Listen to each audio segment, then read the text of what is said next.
I hope this subject doesn't make anyone hungry.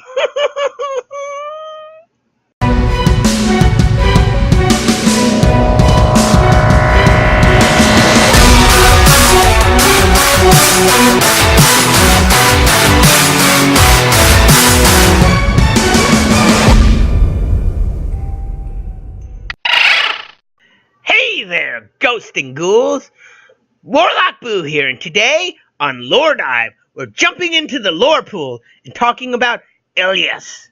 Sorry if I mispronounce his name, but I'm sorry.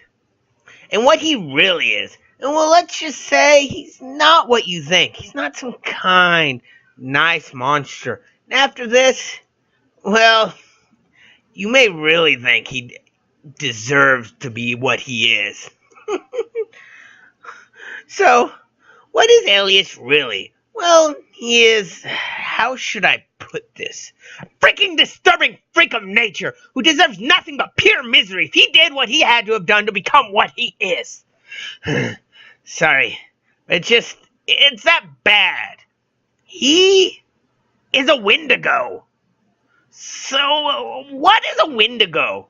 Well, a Wendigo is a monster of great hunger who feeds on the flesh of humans. But that's not what makes them so bad. What makes them so bad is they were once human, who were overcome by hunger to feed on the flesh of another human and willingly, was then overcome by a demon spirit and transformed forever for what they did. In short, they ate another person, became a demon, turned into a monster, and now forever hunger for human flesh. So yeah. So how do I know this is what he is? Well, look at images of Wendigos and Elias. They look identical. Horns, check. Skull faces, check. Dark, furry bodies, check. Tall, check.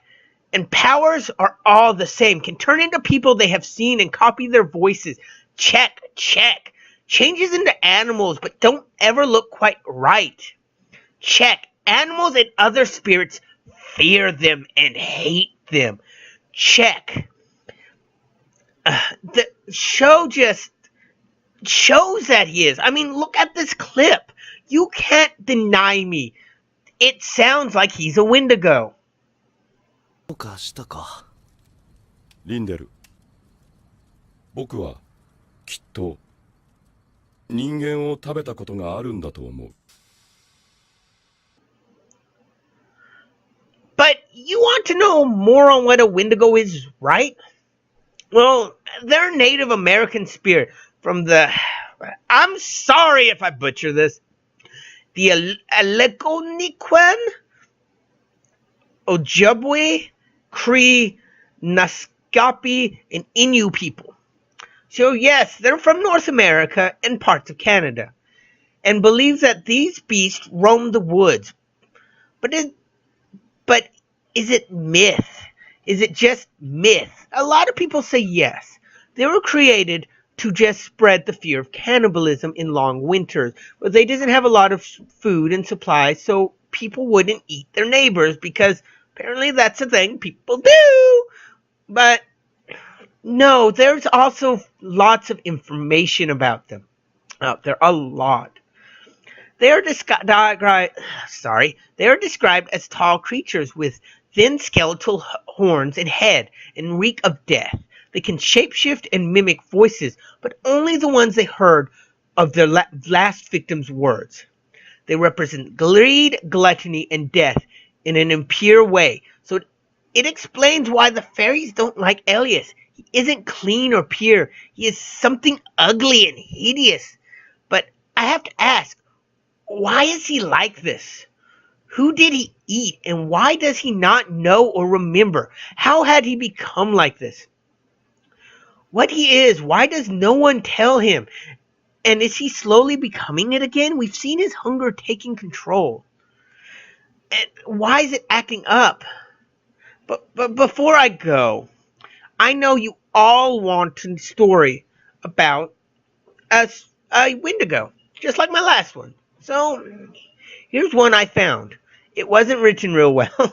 It sounded like some guy just wrote it real quick, but I had to rechange it a bit so just to make it flow better. Me and my friend were heading home one day, just from his house late at night.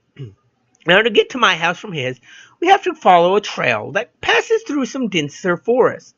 Nothing bad. We live in a nice suburb, but there is some forest around it. And a nice little shortcut is to go through the woods. Now, as we're going, we hear something, at first faint. Then we hear it again, a scream. A woman screaming for help, desperately calling, "Help me, save me, help me, save me." We get ready to go, but then we realize something. It doesn't feel right. Something doesn't feel right. For first all, she's just repeating the same thing over and over again. Not any different. And her tone isn't changing. It's the same tone over and over again, like someone's playing a tape recorder and just repeating it over and over. Then we hear the rustling, the noises, and out from the edges of the woods comes a wolf. It opens its mouth, but instead of a growl or a howl, comes the words, "Help me, save me," over and over again. As it stares at us, we run. As I look back, I see no longer a wolf standing there, but a dark, shadowy figure, horns on its head, as it walks after us. We run, and once we get to my house, we get in and lock the door. We called the cops shortly after, telling them there was someone outside the house. They came and did a search, and all they found were some footprints and told them us to call if we heard anything else that night. We haven't heard anything since, but we're not taking that path anymore. Now, what those two ran into was a Wendigo spirit. A Wendigo shifted into a wolf. Wendigos aren't always intelligent. They're not stupid, but sometimes they mix up what they should be, noises should go with what. They have so many in their language. And a lot of it shows what Elias could be. So, yeah, they're freaky. But what do you think? Is Elias a monster, or is he a kind monster?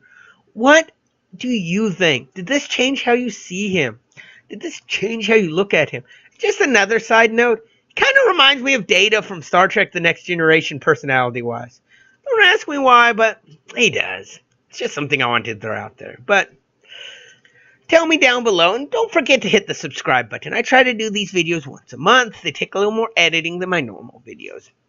But also don't forget that I have my contest where you can win a zombie survival kit, or zero.